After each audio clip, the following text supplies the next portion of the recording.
नमस्कार दोस्तों, स्वागत है आपका आपके YouTube channel Uttarakhand all in one classes में। तो गाइस देखिए, हिंदी की हमारी सीरीज में पिछला टॉपिक हमारा उपसर्ग तथा प्रत्यय का क्लियर हो चुका है और अभी तक आपने वो टॉपिक नहीं देखा है तो उसको भी ज़रूर देखिएगा। और हिंदी की जो पूर्ण सीरीज है वो हमारे जो उत्तराखंड के जनरल पेपर सिलेबस में है उसको हम डिस्कस करते हुए चल रहे दोस्तों। ओके, और इसके लगभग आधे पार्ट अपलोड हो चुके हैं तो आप उनको ज़रूर देखिएगा, टेस्ट ज़रूर दीजिएगा दोस्तों। ओके, टेस्ट से आपको पता चलता है कि आप प्रश्नों को किस तरह हल कर पाते हैं। ओके, चैनल में नए हैं तो चैनल को सब्सक्राइब जरूर करें दोस्तों। उत्तराखंड में आप किसी भी एग्ज़ाम की तैयारी कर रहे हैं तो चैनल को सब्सक्राइब करना मत भूलिएगा। तो चलिए देखते हैं आज कौन कौन से इंपॉर्टेंट क्वेश्चन है इससे रिलेटेड। तो चलिए शुरू करते हैं। तो दोस्तों पहला क्वेश्चन है, अनुपस्थित शब्द में किस उपसर्ग का प्रयोग हुआ है। ठीक है, अनुपस्थित शब्द है तो आपको इसमें उपसर्ग बताना है। तो उसका राइट आंसर हो जाएगा दोस्तों अन उपसर्ग। ठीक है, अन धन उपस्थित हो जाएगा। और मैंने बताया है जो शब्द के प्रथम में लगते हैं वो उपसर्ग होते हैं, तो यहाँ पे अन उपसर्ग अनुपस्थित में हो जाएगा। नेक्स्ट है, अधिपति शब्द में किस उपसर्ग का प्रयोग हुआ है। तो अधिपति में हुआ है दोस्तों अधि उपसर्ग का प्रयोग। ओके, किसी क्वेश्चन में डाउट होता है तो उसको आप कमेंट बॉक्स में जरूर लिखिएगा दोस्तों। ओके, और वीडियो को अंत तक देखा करें दोस्तों। पिछला जो उपसर्ग और प्रत्यय का वीडियो था वो बहुत ही कम लोगों ने देखा है। अब मुझे नहीं पता क्या कारण था उसका, आपको वीडियो समझ में नहीं आया तो उसको भी लिखिए दोस्तों। ओके, मैं आपका डाउट क्लियर करने का हर संभव प्रयास करता हूँ दोस्तों। ओके, नेक्स्ट है, उपराष्ट्रपति शब्द में किस उपसर्ग का प्रयोग हुआ है। ठीक है, उपसर्ग तथा प्रत्यय मोस्ट इंपॉर्टेंट टॉपिक है दोस्तों आपके एग्जाम के लिए। ओके, इसको अगर आप कोई भी जो टॉपिक होता है उसको स्किप करते हैं तो आप अपनी तैयारी में कुछ ना कुछ छोड़ ही देंगे दोस्तों। ओके, तो जो भी टॉपिक रहता है वीडियो को पूरा देखिए, कुछ ना कुछ आप उससे सीखेंगे तो आपके लिए वो फायदेमंद ही साबित होगा। ओके, तो इसका राइट आंसर हो जाएगा ऑप्शन नंबर ए, उपराष्ट्रपति में उप उपसर्ग होता है। नेक्स्ट है, दुर्जन का उपसर्ग होता है। तो दुर्जन का अगर संधि विच्छेद करते हैं तो ये हो जाता है दुर्धन जन, यानी कि यहाँ पे हो जाएगा ऑप्शन नंबर ए, इसका राइट आंसर हो जाएगा। ओके, नेक्स्ट है, लापरवाह शब्द में कौन सा उपसर्ग है। ओके, तो देखिए लापरवाह में ला उपसर्ग है, बल्कि जो मूल शब्द है वो है परवाह। ओके, तो ला इसका राइट आंसर हो जाएगा। सम उपसर्ग से निर्मित शब्द है, तो संयोग, संविधान, संस्कृति, इन सभी में सम उपसर्ग है दोस्तों। ओके, नेक्स्ट है 12वां क्वेश्चन, अभ्यागत में कौन सा उपसर्ग है। तो देखिए अभि धन आगत। ओके, तो यहाँ पे अभि उपसर्ग हो जाएगा। नेक्स्ट है, अध्ययन में, अध्ययन शब्द में कौन सा उपसर्ग है। तो अध्ययन में है अधि उपसर्ग। ओके, नेक्स्ट दोस्तों, अनारूढ़ शब्द में कौन सा उपसर्ग है। आपको बताना है कि अनारूढ़ शब्द में कौन सा उपसर्ग है। ठीक है, तो इसका राइट आंसर हो जाएगा दोस्तों अन। ठीक है, अन धन आरूढ़ हो जाएगा अनारूढ़। ओके, तो अन यहाँ पे उपसर्ग हो जाएगा दोस्तों। ओके, नेक्स्ट है, प्रत्युपकार शब्द में किस उपसर्ग का प्रयोग हुआ है। तो प्रत्युपकार होता है दोस्तों प्रतिधन उपकार। ओके, तो ऑप्शन नंबर बी इसका राइट आंसर हो जाएगा। ओके, तो दोस्तों नेक्स्ट है, सदाचार में प्रयुक्त उपसर्ग है। तो देखिए सदाचार में होता है दोस्तों सद धन आचार। ओके, तो ये हो जाता है ऑप्शन नंबर बी, इसका राइट आंसर हो जाएगा, इसमें है सद उपसर्ग। ओके, नेक्स्ट है, अपहरण में प्रयुक्त उपसर्ग है। तो 17वें का राइट आंसर हो जाएगा दोस्तों अप। ठीक है, अप धन हरण होता है अपहरण। ओके, नेक्स्ट है, आरोहण शब्द में किस उपसर्ग का प्रयोग हुआ है। तो देखिए अगर ये सारे क्वेश्चन आप करते हैं उपसर्ग और प्रत्यय से रिलेटेड तो आपके जो डाउट है ये जो टॉपिक है उपसर्ग तथा प्रत्यय का क्लियर हो जाएगा दोस्तों। आरोहण शब्द में जो उपसर्ग है दोस्तों वो हो जाएगा आ। ठीक है, आ धन रोहण, ये हो जाएगा आरोहण। ओके, तो नेक्स्ट है, दुष्परिणाम में प्रयुक्त उपसर्ग आपको बताना है। देखिए दुष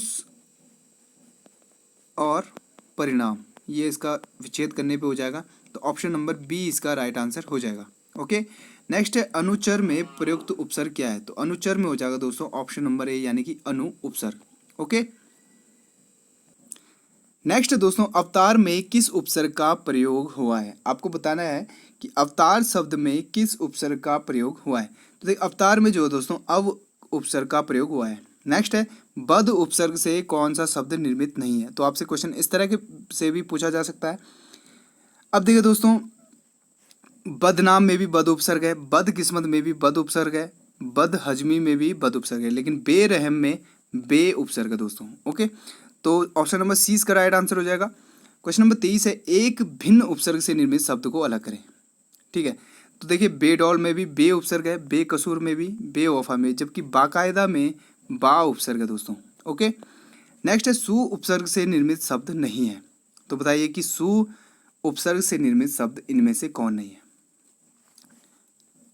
ठीक है, तो ऑप्शन नंबर ए इसका राइट आंसर हो जाएगा। ठीक है, सुंदर में कोई भी उपसर्ग नहीं है दोस्तों, क्योंकि सुंदर अपने आप में एक शब्द है, जबकि सुकोमल में सु उपसर्ग है। सुपात्र में हो जाएगा सुधन पात्र।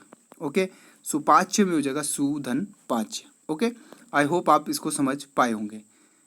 नेक्स्ट है, निम्न शब्दों में कौन स्व उपसर्ग से नहीं बना है। तो स्व उपसर्ग देखने से ही दिख रहा है, स्वतंत्र, स्वदेश व स्वरचित, जबकि सज्जन में सत उपसर्ग है, सत धन जन सज्जन। ओके, नेक्स्ट है, पाठक शब्द में किस प्रत्यय का प्रयोग हुआ है। तो पाठक शब्द में आपको बताने, देखिए पाठक शब्द में पाठ धन अक शब्द का प्रयोग हुआ है। ओके, तो ऑप्शन नंबर बी इसका राइट आंसर हो जाएगा। नेक्स्ट है, घुमक्कड़ शब्द में प्रयुक्त प्रत्यय क्या है। अब प्रत्यय आ गया दोस्तों। ठीक है, तो घुमक्कड़ शब्द में कौन सा प्रत्यय आया है, मोस्ट इंपॉर्टेंट है, काफ़ी बार पूछा भी जा चुका है। ठीक है, तो इसका राइट आंसर हो जाएगा दोस्तों ऑप्शन नंबर ए। ठीक है, घूम धन अकड़। ठीक है, तो अकड़ इसका राइट आंसर हो जाएगा। नेक्स्ट है, दाता में प्रयुक्त प्रत्यय क्या है। ठीक है, तो दाता में आपको प्रत्यय बताने हैं, तो दोस्तों इसका राइट आंसर हो जाएगा ऑप्शन नंबर सी। ठीक है, दा धन ता, ये हो जाएगा दाता। नेक्स्ट है, होनहार में प्रयुक्त प्रत्यय क्या है। देखिए होनहार में हो जाएगा हार प्रत्यय। ओके, नेक्स्ट है, उच्चतम में किस प्रत्यय का प्रयोग हुआ है। तो उच्चतम में हुआ है तम प्रत्यय का प्रयोग। नेक्स्ट है, ई प्रत्यय के लगने से निम्न में से किस शब्द का निर्माण नहीं हुआ है। ऐसा शब्द आपको बताना है कि जिसमें ई प्रत्यय नहीं लगा हो। ठीक है, तो इसका राइट आंसर हो जाएगा दोस्तों ऑप्शन नंबर डी, चुनौती। ठीक है, जबकि बोली, ठीक है, बोल और ई, बोली, देहात धन ई देहाती, गग गगर या गागर धन ई गगरी, जबकि चुनौती में कोई भी शब्द नहीं बन रहा है। ठीक है, नेक्स्ट है, भिन्न प्रत्यय प्रयोग से बने शब्द को पृथक पृथक करें, यानी कि जिसमें भिन्न प्रत्यय हो तो उसको आपको अलग करना है। देखिए ओजस्वी, मेधावी, मायावी, इनमें सभी में वी उपसर्ग है, लेकिन विद्यार्थी में वी उपसर्ग नहीं है। ओके, नेक्स्ट है, गाह प्रत्यय के प्रयोग से निम्न में से कौन शब्द नहीं बना है।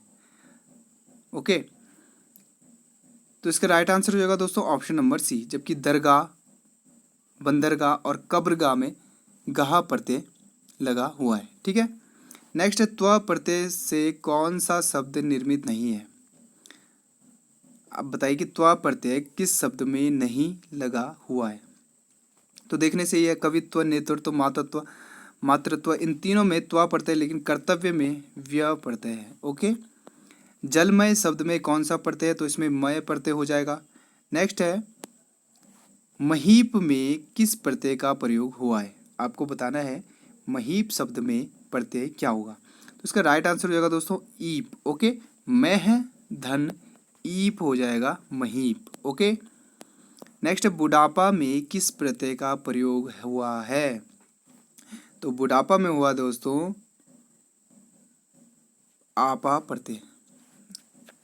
ठीक है, बुढ़ा आपा नहीं, उसको पा प्रत्यय होगा। ठीक है, बूढ़ा धन पा, ये हो जाएगा बुढ़ापा। ओके, नेक्स्ट है, किसी क्वेश्चन में डाउट होता है दोस्तों तो उसको आपने जरूर लिखना है। ओके, तो इस क्वेश्चन को आप छोड़ देते हैं। नेक्स्ट है क्वेश्चन नंबर 39वां, पठ धातु में इत प्रत्यय के संयोग से क्या शब्द बनेगा। तो देखिए पठ में अगर इत प्रत्यय अगर हम जोड़ दें तो ये हो जाता है दोस्तों पठित, यानी कि ऑप्शन नंबर ए इसका राइट आंसर हो जाएगा। ओके, नेक्स्ट, दार प्रत्यय से निम्नलिखित में कौन सा शब्द नहीं बनता है। ठीक है, अगर दार प्रत्यय से निम्नलिखित यानी कि निम्न में किस शब्द में दार प्रत्यय से शब्द नहीं बनता है। ओके, तो इसका राइट आंसर हो जाएगा दोस्तों ऑप्शन नंबर डी यानी कि दरबार। ठीक है, सरदार, असरदार और खबरदार में दार प्रत्यय है। नेक्स्ट है दोस्तों, गार प्रत्यय से किस शब्द का निर्माण संभव नहीं है।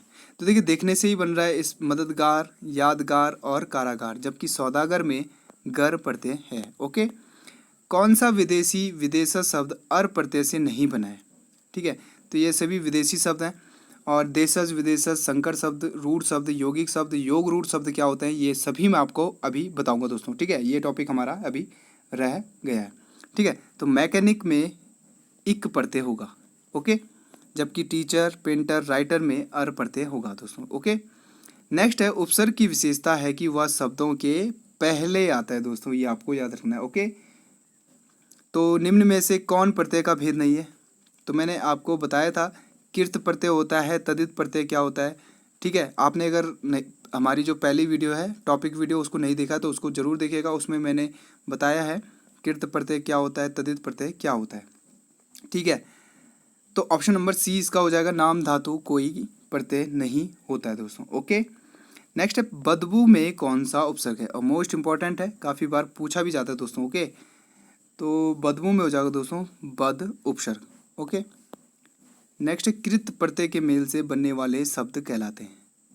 ठीक है, तो कृत प्रत्यय के मेल से जो शब्द बनते हैं दोस्तों उसको कहा जाता है कृदंत प्रत्यय। ओके, उज्ज्वल में कौन सा उपसर्ग है। ठीक है, जबकि उज्ज्वल शब्द आपको पूछा भी जाता है कि उज्ज्वल शब्द की शुद्ध वर्तनी क्या होगी, तो आप देख लीजिए उज्ज्वल इस प्रकार लिखा जाता है। ओके, अभी पूछा भी जा चुका था फॉरेस्ट गार्ड के एग्जाम में। ठीक है, तो इसमें उपसर्ग बताना है आपको, तो इसमें हो जाएगा दोस्तों उत उपसर्ग। ओके, नेक्स्ट है, संज्ञा के अंत में लगने वाले प्रत्यय कहलाता है। तो संज्ञा के अंत में जो लगता है उसे तद्धित प्रत्यय कहते हैं। नेक्स्ट है, अभ्यर्थी में कौन सा उपसर्ग होगा। तो अभ्यर्थी में दोस्तों अभी उपसर्ग होगा, ये आपको याद रखना है। नेक्स्ट है, अति उपसर्ग से निम्न में से कौन सा शब्द नहीं बना है। तो बताइए कि अति उपसर्ग यानी कि इनमें से किस में अति उपसर्ग नहीं है। तो अधीन में अति उपसर्ग नहीं होगा, देखने से ही पता चल रहा है। सपरिवार में किस उपसर्ग का प्रयोग हुआ है। तो देखिए, सपरिवार में दोस्तों स उपसर्ग हुआ है, स धन परिवार हो जाता है स परिवार। ओके, नेक्स्ट है, अनु उपसर्ग से निर्मित शब्द है। तो अनु उपसर्ग से हो जाएगा अनुस्वार। निर्भय में किस उपसर्ग का प्रयोग हुआ है। तो निर्भया में निर उपसर्ग का प्रयोग हुआ है। ठीक है, नेक्स्ट दोस्तों, बादरायण में किस प्रत्यय का प्रयोग हुआ है। ठीक है, तो बादरायण में किस प्रत्यय का प्रयोग हुआ है ये आपको बताना है। तो इसका राइट आंसर हो जाएगा दोस्तों ऑप्शन नंबर सी यानी कि आयन। ठीक है, नेक्स्ट है, ग्रामीण शब्द में किस प्रत्यय का प्रयोग हुआ है। तो ग्रामीण में हुआ दोस्तों ईन प्रत्यय का प्रयोग। ओके, ग्राम धन ईन हो जाता है ग्रामीण। ओके, नेक्स्ट, निम्न में से किस शब्द में अंत प्रत्यय है। ठीक है, तो भिड़ंत में हो जाएगा अंत प्रत्यय। ठीक है, नेक्स्ट, अक प्रत्यय का प्रयोग किस शब्द में नहीं है। ठीक है, तो कारक, धारक, मारक इन तीनों में अक प्रत्यय हमको दिख रहा है, जबकि शायर में कोई प्रत्यय नहीं है। नेक्स्ट है, आ उपसर्ग की सहायता से किस शब्द का निर्माण नहीं हुआ है। ठीक है, तो देखिए, आगमन में भी आ उपसर्ग है, आमरण में भी आ उपसर्ग है, आचरण में भी आ उपसर्ग है, जबकि अभ्युदय में अभिधन उदय हो जाता है अभ्युदय दोस्तों। ओके, नेक्स्ट है, रा प्रत्यय की सहायता से निर्मित शब्द कौन सा है। ठीक है, आपको बताने की रा प्रत्यय किस शब्द में है दोस्तों। ओके, ठीक है, तो इसमें हो जाएगा मधुर। ठीक है, मधुर में रा प्रत्यय है। नेक्स्ट है, मिठास शब्द में किस प्रत्यय का प्रयोग हुआ है। ठीक है, तो इसका राइट आंसर हो जाएगा आस। ओके, आस प्रत्यय है। नेक्स्ट है, निम्नलिखित में कौन सा शब्द सम उपसर्ग से बना है। तो देखिए, जहाँ पे भी आपको ये ऐसी बिंदी दिखी सा के ऊपर, वहाँ पे सम उपसर्ग हो जाएगा। ओके, नेक्स्ट, निम्नलिखित में कौन सा शब्द परि उपसर्ग से निर्मित है। ओके, तो देखिए, परि उपसर्ग से निर्मित है दोस्तों परिवर्तन। ओके, नेक्स्ट, निर उपसर्ग से बना शब्द है। तो अभी हमने डिस्कस किया, तो निर्भय इसका राइट आंसर हो जाएगा। निम्नलिखित में से कौन सा शब्द आई प्रत्यय से बना है। तो भलाई इसका राइट आंसर हो जाएगा। नेक्स्ट है, अंतिम क्वेश्चन, निम्नलिखित में से किस शब्द में पन प्रत्यय नहीं है। तो देखिए, बचपन, अपनापन, लड़कपन में पन प्रत्यय है, जबकि जलमय में मय प्रत्यय है दोस्तों। तो दोस्तों ये थे उपसर्ग तथा प्रत्यय के मोस्ट इम्पॉर्टेंट क्वेश्चन, जिससे आपको समझने में बहुत आसानी हुई होगी। आपको वीडियो कैसी लगी, किस क्वेश्चन में आपको डाउट लगा, तो आप कमेंट बॉक्स में ज़रूर लिखिएगा दोस्तों। ओके, तो कल मिलते हैं किसी नए टॉपिक में और आपको जो आपके सिलेबस में होगा दोस्तों। ओके, तो चलिए मिलते हैं कल, तब तक के लिए बाय बाय, टेक केयर।